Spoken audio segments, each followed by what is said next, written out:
Welcome dear students. हम पढ़ रहे हैं क्लास 12 की केमिस्ट्री का चैप्टर नंबर 9 कोऑर्डिनेशन कंपाउंड्स और ये मेरा उसका सेकंड पार्ट है। फर्स्ट पार्ट में हमने लर्न किया था introduction of coordination compound, double salt और कोऑर्डिनेशन कंपाउंड्स में डिफरेंस और some important terms used in coordination compounds. और इंपॉर्टेंट टर्म्स में हमने वहां पर 3 इंपॉर्टेंट टर्म्स को लर्न किया था। फर्स्ट थी हमारे पास कोऑर्डिनेशन एंटिटी या कोऑर्डिनेशन स्फीयर या कॉम्प्लेक्स आयन, तीनों का नाम एक ही है। सेकंड हमने वहां लर्न किया था जो कोऑर्डिनेशन एंटिटी के यानी जो स्क्वायर ब्रैकेट के अंदर रहते हैं, कौन कौन है वहां पर, सेंट्रल मेटल आयन या सेंट्रल मेटल एटम। और थर्ड हमने लर्न किया था लिगेंड्स, और लिगेंड्स में हमने फिर उनका क्लासिफिकेशन लर्न किया था on the basis of number of donor atom, unidentate, डाइडेंटेड, polydentate. तो आज बच्चों हम क्या लर्न करने वाले हैं, remaining important terms used in coordination compounds. तो हम चलते हैं, स्टार्ट करते हैं। लिगेंड का एक टॉपिक रह गया था, तो आज का टॉपिक वैसे है कि हमारे पास इंपॉर्टेंट टर्म्स कौन कौन सी है जो कहां यूज आने वाली है कोऑर्डिनेशन कंपाउंड्स में। तो एक वहां लिगेंड्स में रह गई थी, उसको मैं यहां कह देता हूं 4th नंबर, और वो कौन है, एम्बीडेंटेड लिगेंड है। एम्बीडेंटेड या एम्बीडेंट लिगेंड्स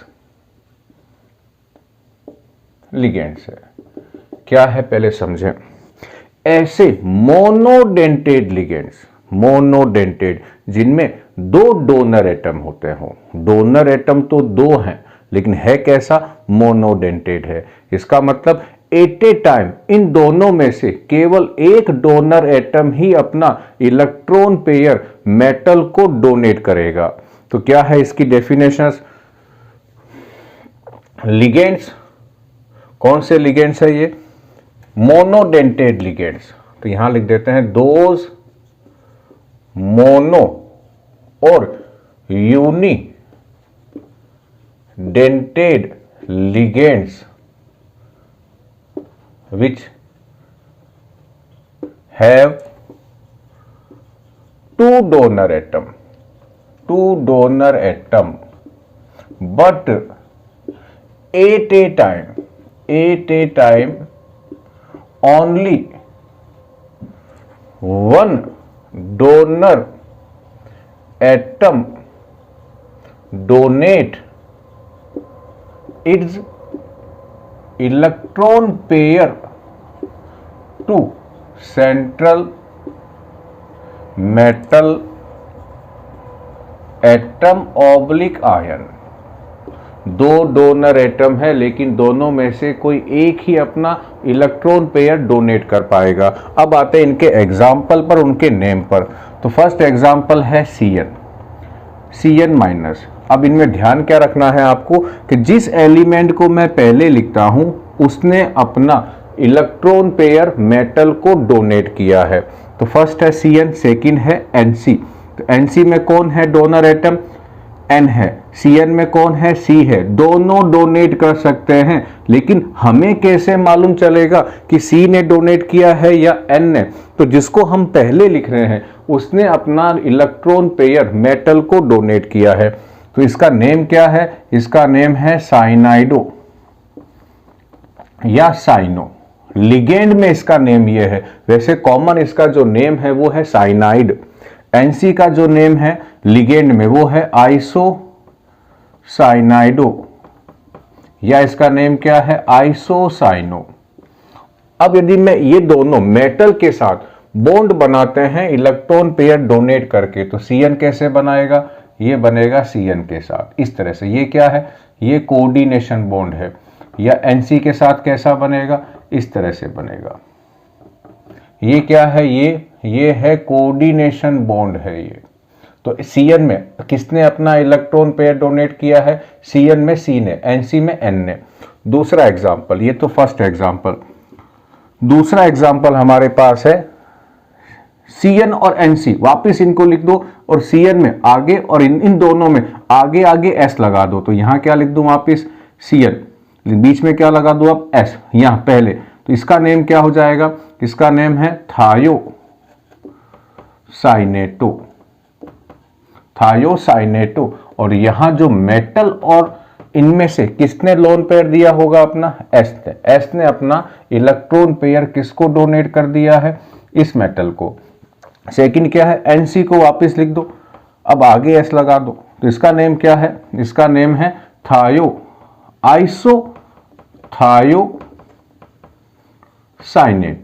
यहां किसने अपना लोन इलेक्ट्रॉन पेयर दिया है, यहां अपना, कहां गड़बड़ हो गई, यहां इसका सिंबल होगा, इनको इंटरचेंज कर दो बच्चों, तो यहां हो जाएगा NCS, इसका नेम क्या होगा, आइसोथायोसाइनेटो, और किसने अपना लोन पे डोनेट किया है, एन ने किया है, NC, और ये है हमारे पास SCN, इनको इंटरचेंज कर दो, S को पीछे लेके चले जाओ, N को आगे लेके आ जाओ, ये हमारे पास क्या हुए, दूसरा एम्फीडेंटेड लिगेंड। तीसरा, यहां कौन कौन डोनर एटम है, S भी है और N भी है, यहां N भी है और S भी है, लेकिन एट ए टाइम या तो S या N दोनों में से कोई एक अपना इलेक्ट्रॉन पेयर डोनेट करेगा। जो तीसरा है वो काम का है बच्चों, तीसरा जो है वो काम का है। क्यों काम का है, क्योंकि इसमें एक का जो नाम है वो नाम भी चेंज हो गया है। तो यहां तीसरे में कौन कौन है, एक तो है NO2 माइनस, NO2 माइनस को हम जनरली कहते हैं नाइट्रो, लेकिन यहां इसका नेम क्या हो जाएगा, NO2 में कौन कौन है जो लोन पेयर दे सकता है, N भी दे सकता है और O भी दे सकता है। तो NO2 में किसने अपना इलेक्ट्रॉन पेयर मेटल को दिया है, N ने दिया है, तो इसका नाम क्या लिखा गया है, नाइट्राइटो N। इसका मतलब है कि M मेटल को किसने अपना लोन पेयर दिया है, NO2 के N ने दिया है। सेकंड में क्या होगा इसका सिंबल, ONO, सेकंड में इसका है ONO, और यहां माइनस चार्ज है, और इसका नेम जो है, इसका नेम है नाइट्राइट, इसका ओरिजिनल नेम नाइट्राइट है, इसका ओरिजिनल नेम नाइट्रो है, इसका नेम क्या हो गया यहां पर, नाइट्राइटो, और यहां डैश करके O है। नाइट्राइटो के बाद डैश करके N लगाने का मतलब है कि इसमें इस N ने अपना इलेक्ट्रॉन पेयर मेटल को डोनेट किया है, और यहां O लगाने का मतलब है कि ऑक्सीजन ने अपना इलेक्ट्रॉन पेयर मेटल को डोनेट किया है। तो इसकी स्ट्रक्चर्स क्या होगी, MONO। ये क्या हो गए बच्चों हमारे पास, एम्फीडेंटेड लिगेंड्स के एग्जाम्पल, और उनके नेम भी आ गए बच्चों। अब हम चलते हैं हमारे अगले टर्म्स की ओर। अगला टर्म्स हमारे पास क्या है, कोऑर्डिनेशन नंबर है।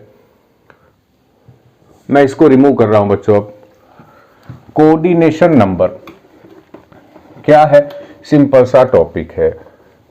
कोई भी किसी भी कोऑर्डिनेशन कंपाउंड्स में कितने मोनोडेंटेड लिगेंड्स है, या किसी भी कॉम्प्लेक्स कंपाउंड में सेंट्रल मेटल एटम या आयन से कितने मोनोडेंटेड लिगेंड्स बॉन्डेड है। तो अगला है हमारे पास कोऑर्डिनेशन नंबर, किसका होता है, of metal of central metal atom oblique ion का होता है। क्या है हम समझते हैं इसे, सिंपल सा है। किसी भी कॉम्प्लेक्स कंपाउंड में सेंट्रल मेटल एटम या आयन से जितने मोनोडेंटेड लिगेंड बॉन्डेड है वो उस मेटल आयन की कोऑर्डिनेशन नंबर है। दो बॉन्डेड है, यूनिडेंटेड होने चाहिए, दो बॉन्डेड है तो उस मेटल की कोऑर्डिनेशन नंबर 2 हो गई। 4 यूनिडेंटेड लिगेंड बॉन्डेड है तो उस मेटल की कोऑर्डिनेशन नंबर 4 हो गई। तो क्या है हमारे पास, नंबर ऑफ यूनिडेंटेड, ये काम का है, unidentate ligands attached to central metal atom oblique ion in a coordination compounds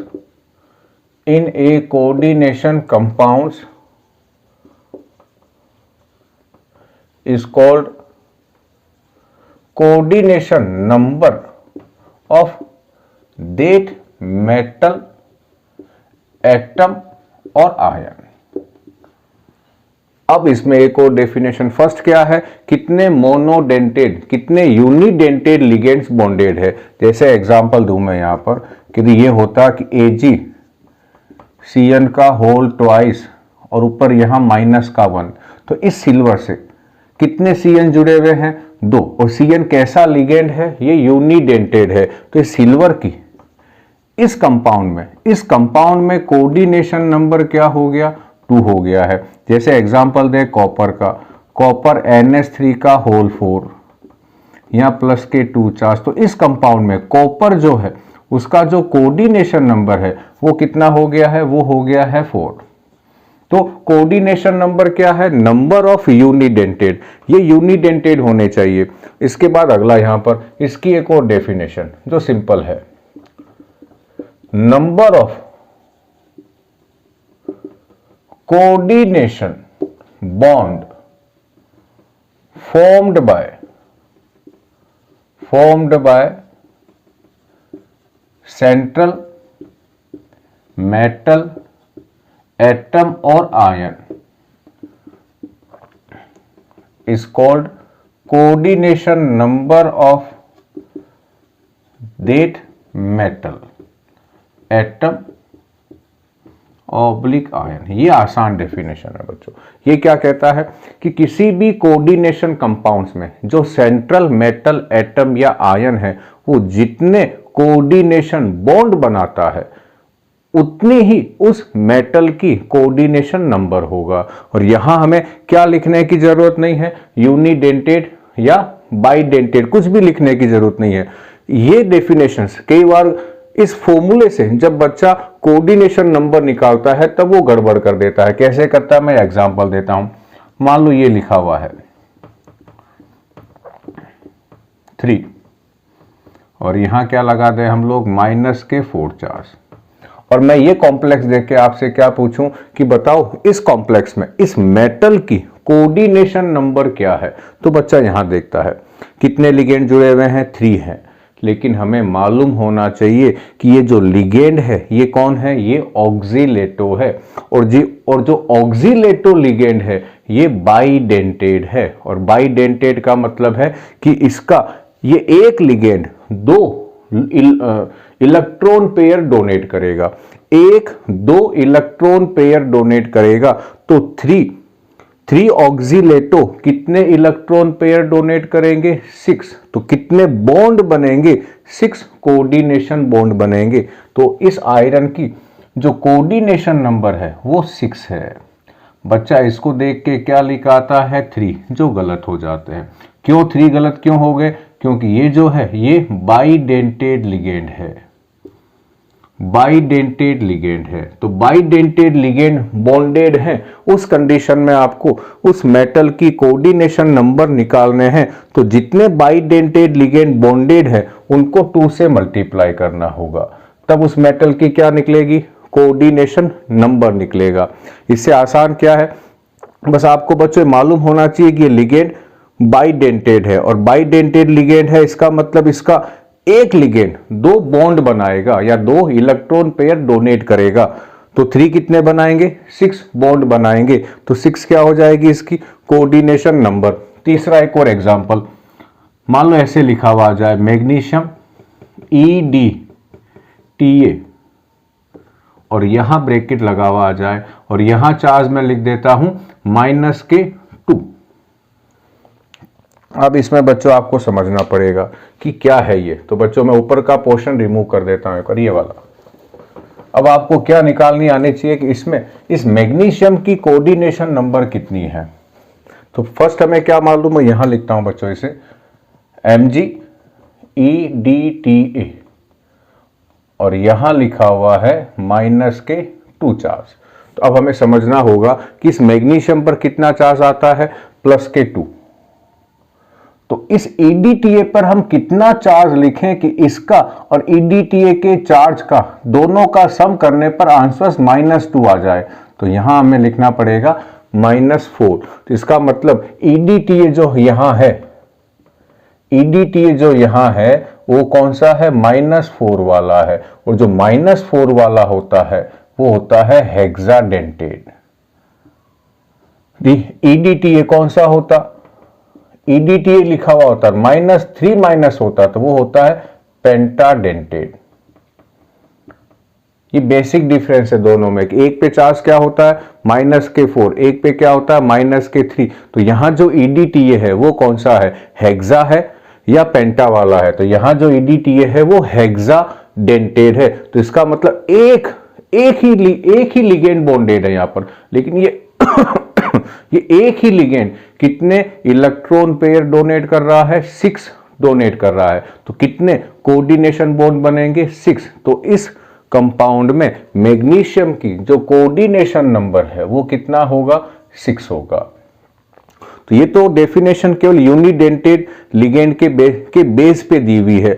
जब एग्जाम्पल में आपको क्या पूछा जाए, एग्जाम्पल देके कि किसी भी पर्टिकुलर एग्जाम्पल में उस मेटल की ऑक्सीडेशन स्टेट क्या है, तो हमें क्या चेक करना पड़ेगा, लिगेंड कैसा है, यूनिडेंटेड है या बाइडेंटेड है या पॉलीडेंटेड है। तो क्या खत्म हुई बच्चों हमारे पास, कोऑर्डिनेशन नंबर। अब मैं कुछ मेटल के कोऑर्डिनेशन नंबर यहां लिख देता हूं। लगभग कोऑर्डिनेशन नंबर वही रहते हैं। क्या कोई एक मेटल एक से ज्यादा कोऑर्डिनेशन नंबर शो कर सकती है, कर सकती है। जैसे एग्जांपल हमारे यहां आएगा कॉपर, गोल्ड, ये एक से ज्यादा शो करते हैं। तो मैं यहां क्या लिख रहा हूं, मेटल, और यहां क्या लिख रहा हूं, उनकी कोऑर्डिनेशन नंबर। ये बच्चों काम के हैं, याद रख लेना इन्हें। सिल्वर का जो नंबर होता है वो होता है 2। गोल्ड के जो नंबर हैं कोऑर्डिनेशन नंबर वो 2 और 4 दो है। इसका मतलब क्या है कि इससे सिल्वर से 2 मोनोडेंटेड लिगेंड बॉन्डेड हो सकते हैं। इस गोल्ड से 2 और 4 दोनों तरह के, या तो 2 या 4 यूनिडेंटेड लिगेंड बॉन्ड बना सकते हैं। इसी तरह से कॉपर का भी क्या है, 2 और 4 है। गोल्ड का जनरली 2 होता है और कॉपर का ज्यादा स्टेबल 4 है। उसके अलावा हमारे पास कौन है, रूथियम का जो कोऑर्डिनेशन नंबर है वो 3 है। उसके बाद आते हैं निकल का जो है वो 4 भी है और 6 भी है। प्लेटिनम का भी क्या है, 4 भी है और 6 भी है। उसके बाद आते हैं यहाँ पर आयरन में 2 है, 5 भी है और 6 भी है। उसके बाद हम कहाँ जाएं, कोबाल्ट का जनरली 6 है, क्रोमियम का भी 6 है, और ओस्मियम इसका कोऑर्डिनेशन नंबर 8 है। इसका मतलब गोल्ड से या तो 2 या 4 यूनिडेंटेड लिगेंड बॉन्डेड होंगे। यदि मैं आपसे पूछ लूं कि कोबाल्ट से कितने डाइडेंटेड लिगेंड बॉन्ड बना सकते हैं, तो इसका कोऑर्डिनेशन नंबर 6 है। इसका मतलब कोबाल्ट 6 कोऑर्डिनेशन बॉन्ड बना सकता है। इसका मतलब कोबाल्ट से कितने डाइडेंटेड लिगेंड बॉन्डेड होंगे, 3 होंगे, क्योंकि इसका कोऑर्डिनेशन नंबर 6 है। तो ये क्या हो गया, कुछ मेटल्स का कोऑर्डिनेशन नंबर। अब चलते हैं हमारे हम नेक्स्ट टॉपिक की ओर। नेक्स्ट टॉपिक हमारे पास क्या है, ऑक्सीडेशन नंबर। नेक्स्ट टॉपिक है oxidation number of central metal ion या एटम। तो ये प्रॉपर्टी कौन सी हमारे पास है, 6 नंबर है। 4th नंबर क्या थी, एम्बीडेंटेड लिगेंड्स थी। 5 नंबर क्या थी, कोऑर्डिनेशन नंबर। 6 नंबर हमारे पास है oxidation state of central metal ion. क्या है ये, कोऑर्डिनेशन एंटिटी, यानी इस स्क्वायर ब्रैकेट के अंदर जो लिखा गया है वो यहां मेटल होता है और यहां होते हैं लिगेंड्स, यहां लिगेंड्स होते हैं। इस मेटल के ऊपर क्या चार्ज है, उसी चार्ज को हम क्या कहते हैं, ऑक्सीडेशन नंबर। तो देखो इसके पहले क्या आया, कोऑर्डिनेशन नंबर, अब क्या आ गया, ऑक्सीडेशन नंबर। स्टेट कह ले या नंबर कह ले। तो अब क्या है, इसकी डेफिनेशंस क्या है, charge on central metal atom और ion after removal of all ligands and counter ion, इन सबको हटाने के बाद उस मेटल पर क्या चार्ज है। जैसे एग्जांपल लेते हैं हम लोग यहां पर, कैसे निकालेंगे ये बच्चों काम का टॉपिक है। ऑक्सीडेशन नंबर है बहुत छोटा सा, लेकिन यदि ये गलत हो गया तो आपके एक नंबर का जो IUPAC नेम है उसमें आपको 0 मार्क्स मिल जाता है। क्या है, जैसे यहां पर FeCN का होल 6, यहां लिखा हुआ है -4, और हमसे क्या पूछा गया कि इस Fe का ऑक्सीडेशन नंबर क्या है। ऑक्सीडेशन नंबर तो हम कैसे निकालेंगे, इस Fe को हम x मान लेंगे। अब x के साथ क्या, हमें क्या मालूम है कि किसी भी मॉलिक्यूल में जितने भी एटम और आयंस होते हैं उन सब के ऊपर का जो चार्ज है वो इसके इक्वल होगा, जो उसके ऊपर चार्ज लगा हुआ। यानी इसमें Fe और सभी Cn के चार्ज का मैं सम कर दूं तो वो इस चार्ज के इक्वल आना चाहिए। तो Fe पर मैं क्या चार्ज मान लूं, x। एक Cn पर क्या चार्ज आता है, -1, तो 6 पे क्या होगा, -6 होगा, इक्वस टू क्या है, -4 है। x इक्वस टू क्या हो जाएगा, -4 + 6 इक्वस टू +2। तो इस कंपाउंड में इस मेटल की ऑक्सीडेशन नंबर क्या आया है, +2 आया है। दूसरा एग्जांपल, क्रोमियम C2O4 3 और यहां -3। अब यदि क्वेश्चन आ गया कि इस क्रोमियम की इस कॉम्प्लेक्स में इस क्रोमियम का ऑक्सीडेशन नंबर क्या है, तो दूसरी चीज जो आपको याद रखनी है, जो आपको याद नहीं होगी तो आप फिर गड़बड़ कराओगे। ये कौन है, पहले तो ये मालूम हो, दूसरा मालूम हो कि ये जो है इसके ऊपर कितने नेगेटिव या पॉजिटिव या क्या चार्ज आता है। तो फर्स्ट जैसे ये है ऑक्सीलेटो, इस पर -2 आता है, हम इसको ऐसे लिखते हैं COO COO, ये माइनस, इसको मैंने कंबाइन करके C2O4 लिख दिया है। तो अब हमें क्या मालूम हो कि एक ऑक्सीलेटो पर -2 चार्ज आते हैं।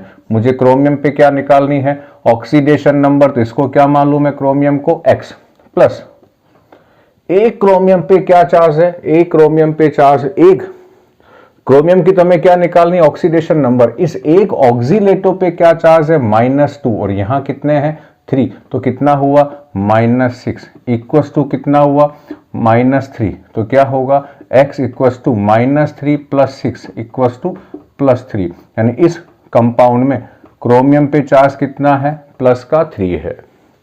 यह है बच्चों ऑक्सीडेशन नंबर। अब दिमाग लगाएं कि यदि आपके पास यही नहीं मालूम आपको क्या है, गड़बड़ करोगे। दूसरा ये मालूम तो है लेकिन ये भूल गए कि इसके ऊपर चार्ज क्या आता है, तो फिर आप गड़बड़ करोगे। तीसरा एग्जांपल,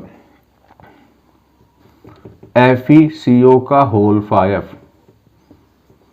में Fe की ऑक्सीडेशन नंबर क्या है।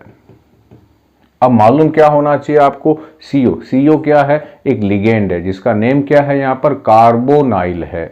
दूसरा क्वेश्चन, इस पर चार्ज क्या आता है, यदि आपको इसके ऊपर क्या चार्ज आता है वो नहीं मालूम है तो आप इस Fe की ऑक्सीडेशन नंबर कैलकुलेट नहीं कर पाएंगे। तो CO कैसा लिगेंड है, न्यूट्रल है। न्यूट्रल का मतलब CO पर कोई चार्ज नहीं है, तो Fe पर क्या चार्ज होगा, यहां भी कोई चार्ज नहीं है, तो Fe पर क्या चार्ज हुआ, 0 हुआ। कैसे, जिसको मैं क्या मान लूं, x प्लस 5 क्या है, CO है यहां पर, और किसी के ऊपर कोई चार्ज नहीं है तो इक्वल्स टू 0, और इस कॉम्प्लेक्स के ऊपर भी यहां कोई चार्ज लिखा हुआ नहीं है तो यहां क्या हो गया, 0, तो x बराबर क्या आया, 0। तो इस कंपाउंड में आयरन की ऑक्सीडेशन स्टेट कितनी है या ऑक्सीडेशन नंबर कितना है, 0 है। एक दो बच्चों और एग्जाम्पल चेक करते हैं। एग्जाम्पल ले लेते हैं हम लोग अब K4 FeCN का होल 6, इस पे Fe की क्या निकालनी है आपको, ऑक्सीडेशन नंबर। तो मैं Fe को क्या मान लूं, x प्लस K है, K यहां पर क्या है, K काउंटर आयन है। जो इस कोऑर्डिनेशन एंटिटी के इधर या उधर बाहर लिखा हुआ हो उसे हम क्या कहते हैं, काउंटर आयन। ये रहा काउंटर आयन। अब मैं क्या काम करूं कि एक K पे क्या चार्ज आता है, +K1, तो 4 पे क्या आएगा, +K4 प्लस एक CN पे क्या चार्ज आता है, -K1, तो 6 पे क्या आएगा, -K6। अब इस पूरे कॉम्प्लेक्स पे कहीं पर भी कोई चार्ज लिखा हुआ नहीं था यहाँ पर, तो यहाँ क्या लिखूंगा मैं, 0। अब x की वैल्यू निकाल लो, x इक्वल्स टू माइनस उधर जाएगा तो प्लस हो जाएगा, प्लस जाएगा उधर तो माइनस हो जाएगा, तो x equals to +2।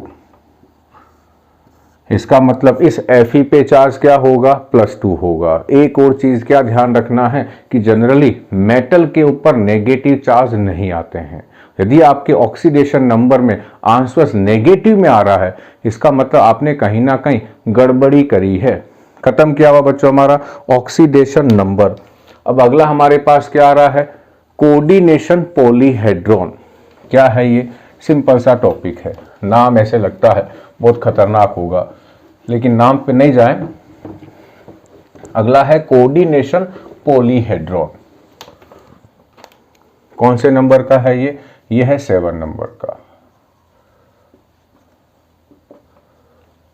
Coordination polyhedron है ये।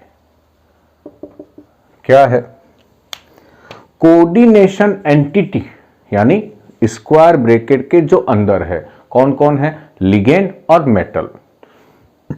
इन लिगेंड और मेटल का स्पेस में अरेंजमेंट कैसा है, उसी अरेंजमेंट को हम क्या कहते हैं, coordination polyhedron.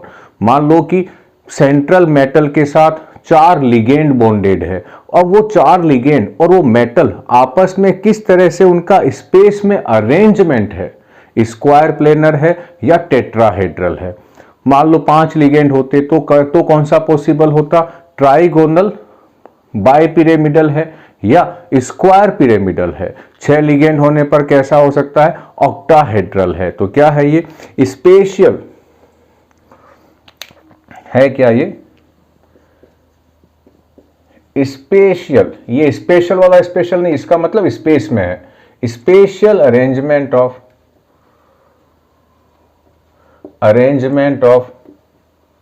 Central metal atom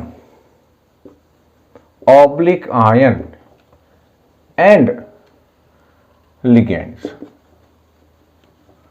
is called coordination polyhedron. Simple सा है, मान लो ये मेटल है और ये लिगेंड है, इसको मैं ऐसे स्क्वायर ब्रैकेट में लिख देता हूं। सिंपल सा रिप्रेजेंटेशन कॉम्प्लेक्स कंपाउंड का।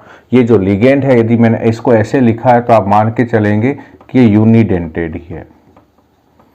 अब मान लो कि इसका फॉर्मूला Ml4 होता, तो इसका मतलब इसमें कितने लिगेंड है, 4 लिगेंड है। और जब 4 लिगेंड होते हैं तो उनका 2 तरीके से अरेंजमेंट पॉसिबल है, 2 तरीके से उनकी ज्योमेट्री हो सकती है। यानी ज्योमेट्री बता रहा हमें, या तो क्या होगी, टेट्राहेड्रल होगी, और या क्या होगी, स्क्वायर प्लेनर होगी। ये नया नाम है आपके लिए। तो टेट्राहेड्रल का मतलब तो आपको मालूम है, ये मेटल होगा, एक लिगेंड इधर, एक इधर, एक इधर, एक इधर, ये 4 लिगेंड होंगे। और स्क्वायर प्लेनर का मतलब क्या है, एक स्क्वायर होगा जो एक ही प्लेन में होगा। इस स्क्वायर के जो चारों कॉर्नर्स हैं उन पे 4 लिगेंड होंगे और सेंटर में कौन होगा, मेटल होगा। यानी इस तरह से होगा स्क्वायर प्लेनर में, एक ये मेटल, एक लिगेंड इधर, एक इधर, एक इधर, एक इधर, ये लिगेंड 1 2 3 4, ये चारों लिगेंड और ये मेटल, ये सब के सब एक ही प्लेन में है। यदि मैं इनको एक हाइपोथेटिकल लाइन से जोड़ दूं, क्यों जोड़ रहा हूं, ताकि ये मालूम चल जाए कि ये चारों जो हैं, ये चारों और ये मेटल, ये एक ही प्लेन के अंदर है। इसका नेम क्या है, स्क्वायर है प्लस प्लेनर है, यानी सब एक ही प्लेन के अंदर है। ये कब होगी, जब Ml4 वाला एग्जाम्पल हो। अगला क्या हो सकता है, Ml5 हो सकता है। Ml5 में क्या होगा, ट्राइगोनल, एक ही मानते हैं हम तो यहां पर, ट्राइगोनल बाइपिरामिडल, ये स्ट्रक्चर होगी। इसमें क्या होगा, ये हमारे पास 3 यहां मेटल है, ligand number 1, ligand number 2, ligand number 3, dot dot dot dot जोड़ देता हूं। ये तीनों कहां है, ये एक ही प्लेन में है। एक लिगेंड कहां है, ऊपर की ओर, एक लिगेंड कहां है, नीचे की ओर। ये हो गया ट्राइगोनल बायपिरामिडल। ये क्या कहलाती है? ये अरेंजमेंट ही क्या है? कोऑर्डिनेशन पॉलीहेड्रॉन है। अब मान लो 6 लिगेंड होते तो फॉर्मूला क्या बन जाता? Ml6। लिगेंड कितने होते? 6 होते, तो स्ट्रक्चर्स कौन सी हो जाती? ऑक्टाहेड्रल। ऑक्टाहेड्रल स्ट्रक्चर्स बन जाती। उसमें क्या होता? एक मेटल होता, 4 लिगेंड एक ही प्लेन में होते।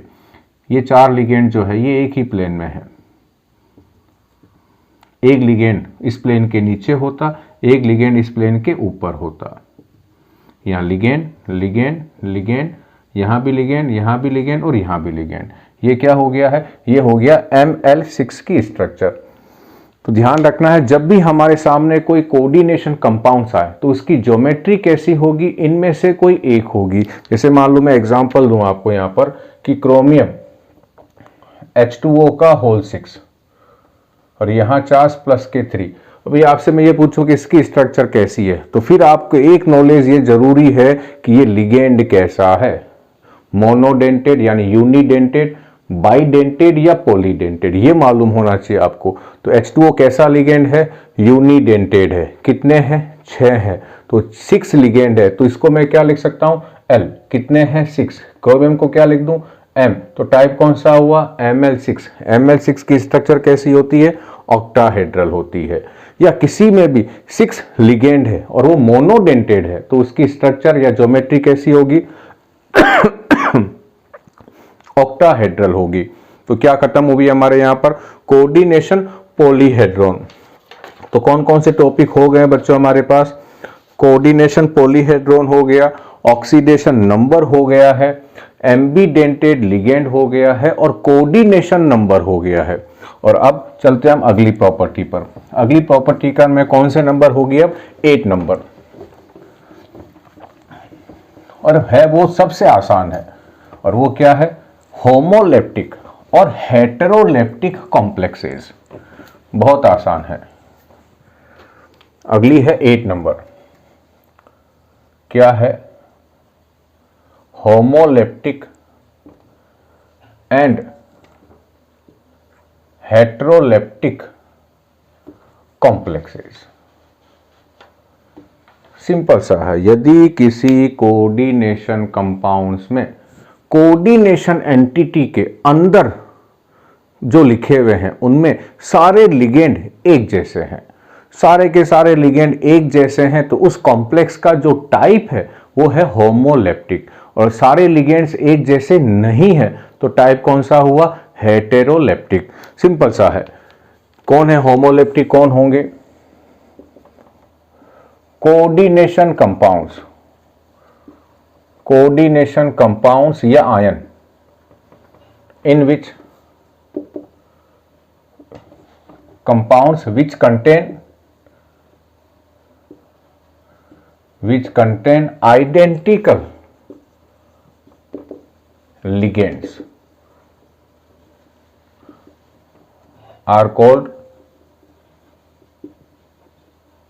homoleptic complexes। सिंपल सा, क्या होना चाहिए? सारे जो उसके लिगेंड है वो कैसे हो? सारे लिगेंड एक जैसे हैं तो उसको हम क्या कहेंगे?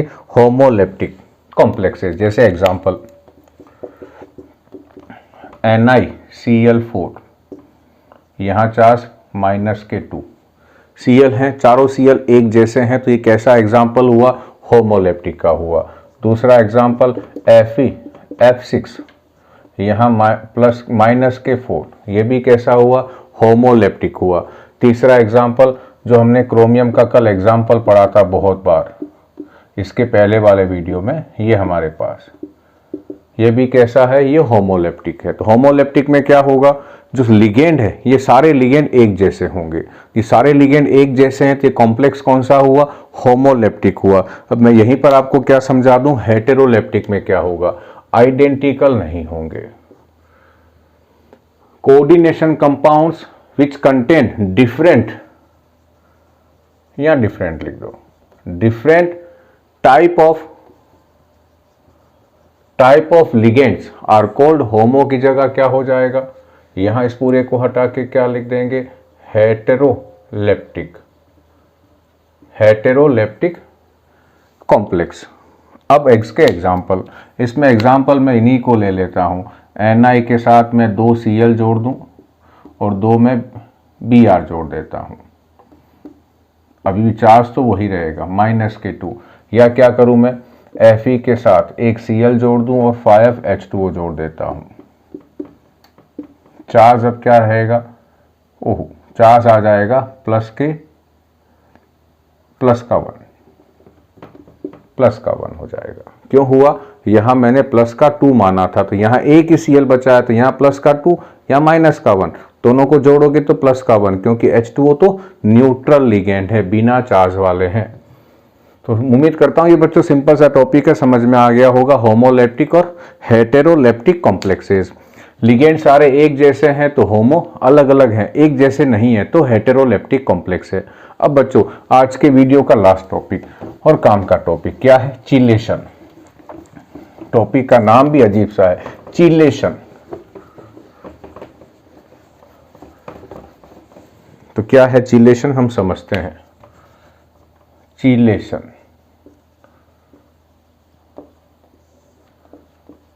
चिलेशन क्या है, तो हमारा लास्ट टॉपिक आज का है बच्चों चिलेशन क्या है। हम यहां आ जाएं। अब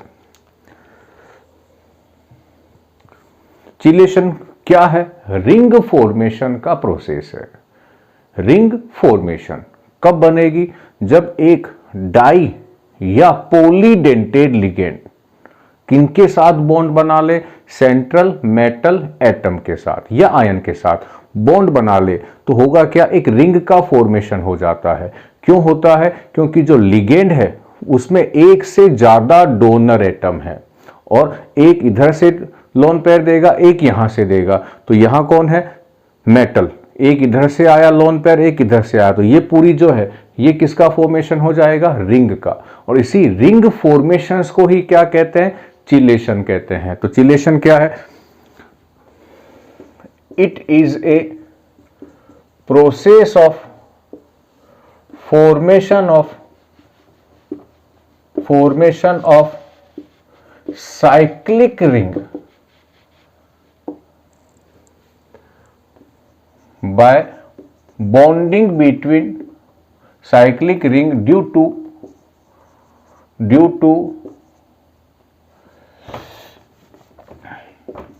to bonding between central metal atom और आयन विथ, अब ये काम की है, विथ किसके साथ बॉन्ड होना चाहिए, विथ बाई और पॉलीडेंटेड लिगेंड्स, उनके साथ होगी तभी रिंग का फॉर्मेशन होगा। जैसे एग्जांपल देता हूं मैं, यहां इथाइलिन डाई एमाइन, ये NH2 मैंने ऐसे लिखा है इसमें, ये है इथाइलिन डाई एमाइन का फॉर्मूला जिसका शॉर्ट नेम क्या है, EN है।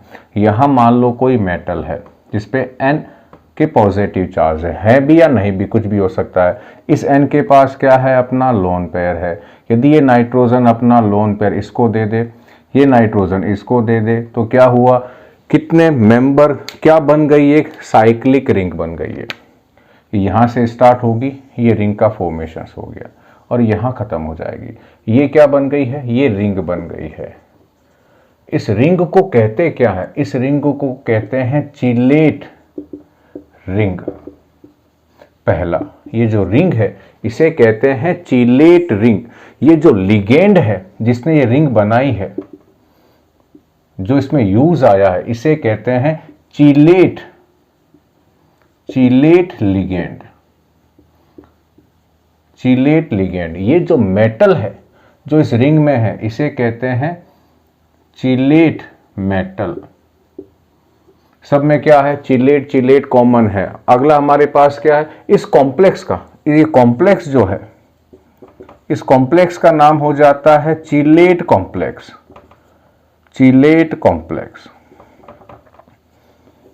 और इस पूरे रिंग के फॉर्मेशंस को क्या कहते हैं, ये जो पूरा प्रोसेस है, ये जो पूरा प्रोसेस है इसे कहते हैं चिलेशन।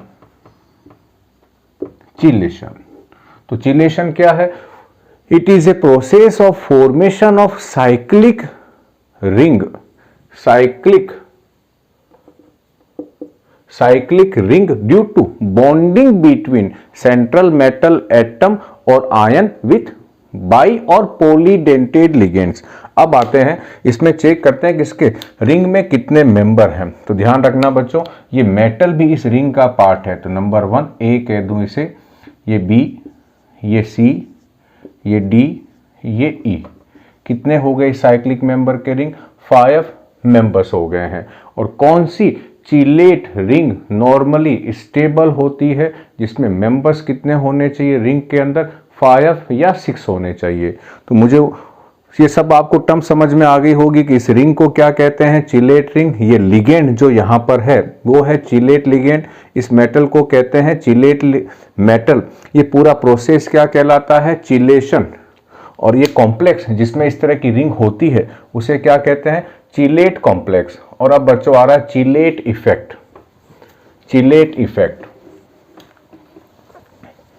तो इससे पहले हम क्या पढ़ लें? जनरली या usually A chelate ring with 5 to 6 members are stable। 5 से 6 मेंबर्स होने चाहिए। अच्छा, इससे कम हुए तो? जैसे मान लो मेंबर 3 ही हुए, तो मेंबर्स कितने हुए? मेंबर हुए हमारे पास 3 या 4। तो उस कंडीशंस में क्या होता है? उसमें एंगुलर स्ट्रेन होता है। ये क्या है? उसमें जो एंगल बनता है उसकी वैल्यू बहुत कम होती है। वह एंगल की वैल्यू 70-80 डिग्री होगी। और होनी कितनी चाहिए? नॉर्मली हम मानते हैं कि टेट्राहेड्रल के आसपास होनी चाहिए, लेकिन वहां एंगल बहुत कम होता है। तो उसी को क्या कहते हैं? एंगुलर स्ट्रेन, जिससे वो कंपाउंड्स कैसा रहता है? अनस्टेबल। यदि मान लो कि मेंबर जो है रिंग में, यहाँ 5 है, मेंबर क्या हो जाए? बहुत ज्यादा हो जाए, तो क्या होगा? उनके बीच क्राउडिंग होगी। और क्राउडिंग होने से क्या होगा? उनके बीच स्टेरिक लड़ाई होगी। मैं यहां रहूंगा, तू यहां रहेगा, या बॉन्डिंग में कहीं ना कहीं गड़बड़ हो जाएगी। तो उनमें क्या होगा? स्टेरिक हिंड्रेंस होगा। स्टेरिक हिंड्रेंस का मतलब है कि जो डोनर एटम बॉन्ड बनाना चाह रहा है उसके बीच में कोई आ गया, क्योंकि रिंग के मेंबर्स ज्यादा, बीच में आने से क्या हुआ? वो डोनर एटम अपना मेटल को लोन पेयर डोनेट नहीं कर पा रहा है, उसे कहते हैं स्टेरिक हिंड्रेंस होगी और क्राउडिंग होगी। और इन दोनों से क्या होगा? उसकी स्टेबिलिटी कम हो जाएगी। तो जनरली क्या है कि कितने मेंबर्स होने चाहिए? 5 या 6 से 5 और 6 के आसपास होने चाहिए। अब देखो एक बच्चों एक एग्जांपल देता हूं मैं, जिसमें मेंबर्स जो हैं वो 3 ही हैं और वो अनस्टेबल हैं, और वो है हाइड्रेजिन। हाइड्रेजिन का फॉर्मूला क्या है? ये है हाइड्रेजिन। 2 बार NH2 को पास लिख दो। यहाँ लोन पेयर, यहाँ लोन पेयर, यहाँ मान लो मेटल है, ये डोनेट हुआ, ये डोनेट हुआ, ये चला गया, ये भी चला गया। अब कितने मेंबर्स बने इस रिंग में? इस रिंग में केवल कितने मेंबर हैं? 3 हैं। 1 2 3। तो 3 मेंबर्स होने से इस रिंग में क्या ज्यादा होगा? Angular strain. कैसे ज्यादा होगा? ये देखो, ये बॉन्ड एंगल कितना होगा? लगभग 60 डिग्री या 70 डिग्री। तो ये बॉन्ड, ये एंगल एक्सपांड होने की ट्राई करेगा, तो इन बॉन्ड में क्या आ जाएगा? स्ट्रेन आ जाएगा। तो इसीलिए इसकी स्टेबिलिटी कम होगी। अब चलते हैं बच्चों इसका लास्ट टॉपिक, और वो क्या है? Chelate effect. चिलेट इफेक्ट क्या है? चिलेशन होने से उस कॉम्प्लेक्स को जो फायदा होता है, जो बेनिफिट होता है, उसी को कहते हैं चिलेट इफेक्ट। और क्या बेनिफिट होता है? उसकी स्टेबिलिटी इंक्रीज हो जाती है। तो हम क्या लिखें? Due to